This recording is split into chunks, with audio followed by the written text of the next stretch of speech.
హామీలైతే నేను ఇచ్చాను మంగళగిరి నియోజకవర్గంలో అది నిలబెట్టుకుని వస్తానని ఈ సభాముఖం మీ అందరికీ నేను మళ్ళీ హామీ ఇస్తున్నా. మంగళగిరి ప్రజల్ని నా గుండెల్లో పెట్టుకుని నేను కాపాడుకుంటా, నిలబెట్టుకుంటా.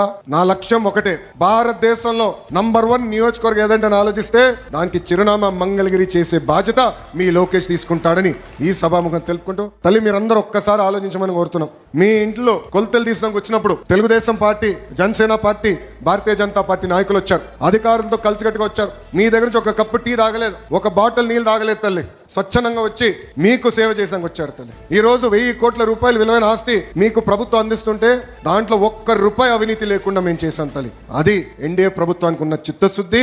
అహర్నిశలు మీకోసం కష్టపడడానికి మేము సిద్ధంగా ఉన్నాం.